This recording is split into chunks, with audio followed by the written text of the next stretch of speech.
Hello guys, welcome back to my channel. So meron tayo rito Mitsubishi Montero Sport 2011 model. Yan, ito si Sir, yan, ang customer natin bago. Yan. Bali guys, ang pinapagawa sa akin ni Sir, ito pinahihinanga niya sa akin to.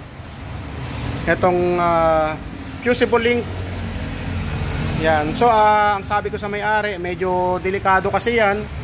Pag ganyan kasi hininang yan, pwedeng sumobra sa amperahe ang ilalagay nating hinang dyan, o pwede rin bumaba. So katulad nito, hindi masyadong kumapit yung hinang kasi pinagawa na pala to ng may-ari. Ganun din nangyari. Bali, ilang araw sir to ginawa na? Parang wala pang isang buwan. Wala pang isang buwan. So ito guys, wala pang isang buwan pero bumigay na kaagad. Yan, bumigay ang hinang. Ito kasi guys, syempre tingga lang yan. Sa katagalan guys, bibitaw at bibitaw yan. Walang matibay guys na tingga kapag masyadong mataas ang pinapasok na kuryente. Katulad nito guys, fusible link to ng alternator. Yan, ang alternator niyan guys nandun, nasa kabila. Syempre kapag in-start, malakas ang ipapasok na kuryente niyan, 14 volts. Ngayon kapag ang hinang niya, hindi masyadong magandang hinang, matutunaw yan guys. Yan, ito guys, pinapahinang sa akin ng may-ari, kaya lang sabi ko medyo hindi ako naghihinang yan, sabi ko kay Sir. Bali ano to guys, 150 yan, amperes. Yan, 150 amperes.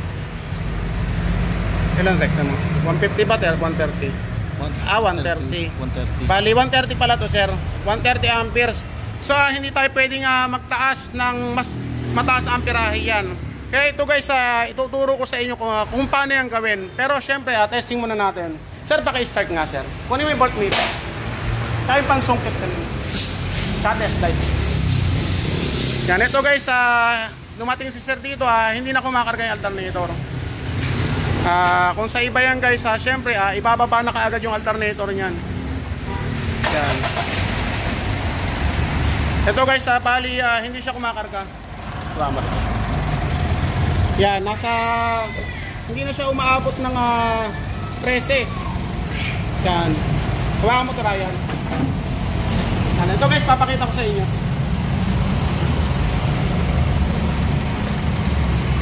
Yan, ito guys, may test light tayo. Ito guys, yung parte na may putol. Yan, ito guys, wala siyang power. Pero dito, yung sa karugtong niya, yan, meron siya. Yan, tapos ngayon nagkaroon ulit siya ng power kasi dumikit siya ng konti. Pero dito guys, yan, hindi siya kumakarga.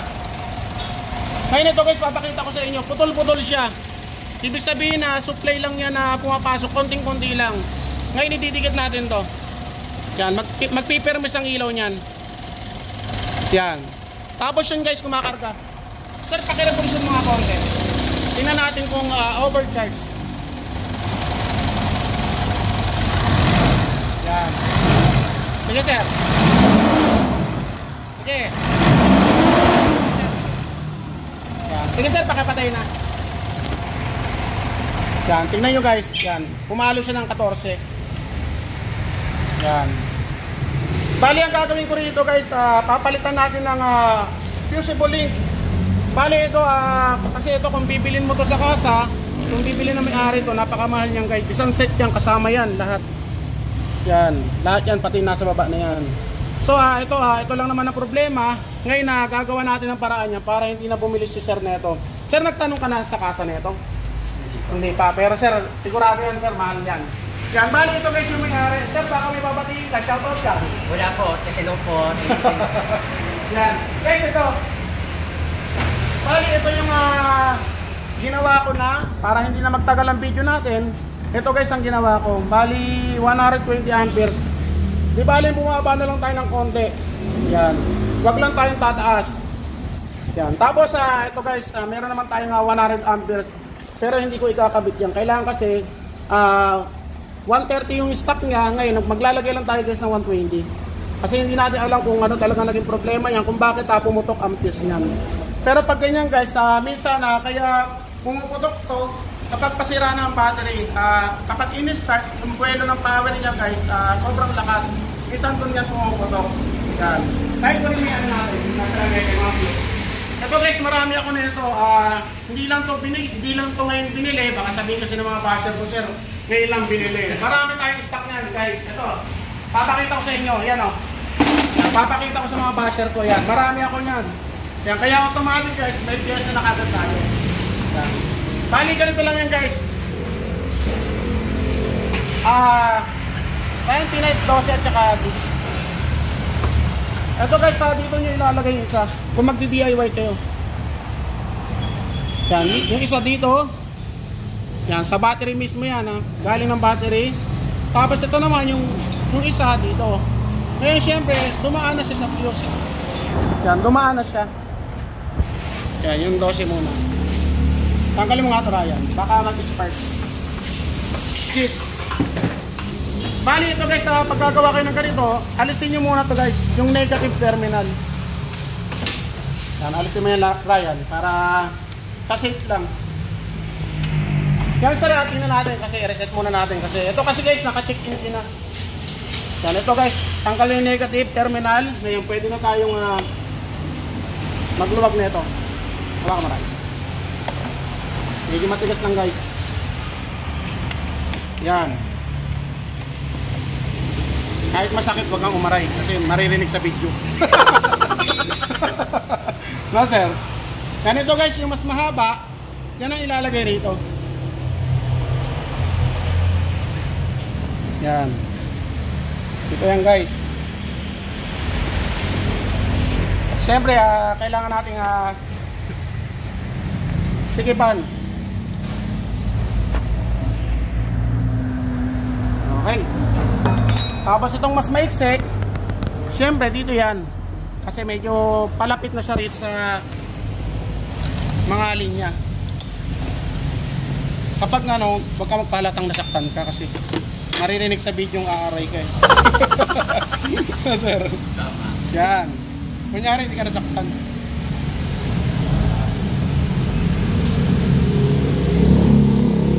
Yan, okay na guys. Ganyan lang, kasimple. Yan. Tapos ito guys, ilalagay namin yan dito. Kailangan kayo, ito, hindi siya didikit sa bakal. Yan. Kaya tayo nagtanggal ng negative. Yan. Kasi kapag dumikit yan, puputok yan. Sayang yung nilagay natin fuse. Kuan, ano yan? Tape, yung armak na tape. Yan. Testing muna natin guys. Bago natin ano rito. Yan, lagay na natin yung negative terminal.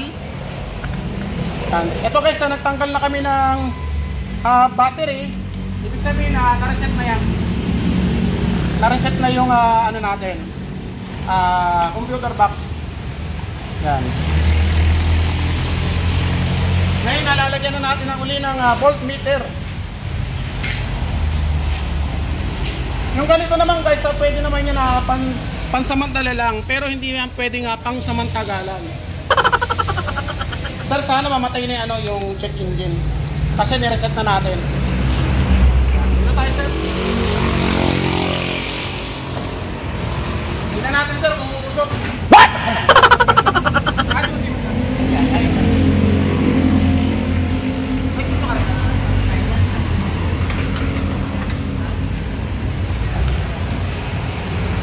Ito kasi guys, nakailaw yung check engine.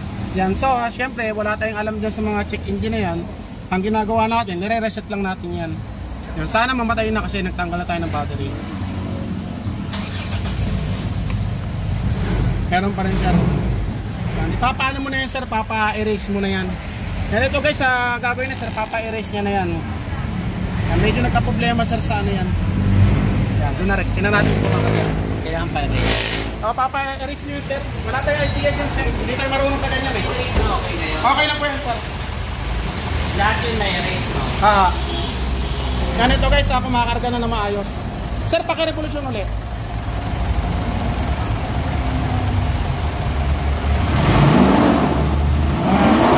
Okay. Ibig sabihin guys, hindi siya overcharge. Kasi kapag overcharge, aabot siya ng 16. Yan. Kaya naputok yan guys. Minsan yun na nagiging dahilan kasi overcharge siya. Sir, pakiilaw aircon na lahat. Bali ito guys, hindi raw gumagana aircon. Headlight, lahat sir. Headlight.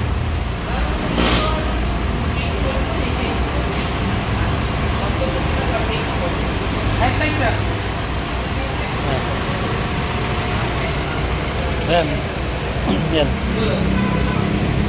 And guys, bali may headlight na.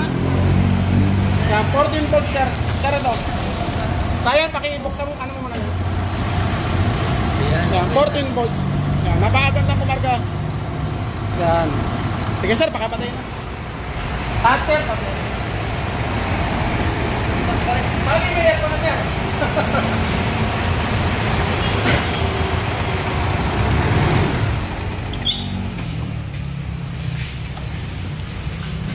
Bali, ganun lang guys ang gagawin nyo, katulad ng ginawa ko. Gaya na sinasabi ko, pwede naman yan ihinang. Lalagyan nyo ng konting wire, pero pansamantala lang. Hindi nyo pwedeng gawing pansamantala lang. Katulad nito guys, isang buwan nyo lang nagamit. Yan. Bumigay kagad yung, yung hinang. Yan. Bali, ito guys, okay na to. Iaayos na lang namin to. Yan. Bali, may aircon na, kung gumagana na lahat kasi konektado kasi lahat yung guys. Sir, maraming salamat sa iyo. Baka may family mo sir? Binabati ko lahat ng family ko ba sa nasa. Thank you po. Yan. Kasi sir, taga rito lang din si sir sa Binyan lang. Sir, maraming salamat po sa iyo. Okay na po. Sir, guys, sana may natutunan kayo sa isinor kong bagong video. Maraming salamat.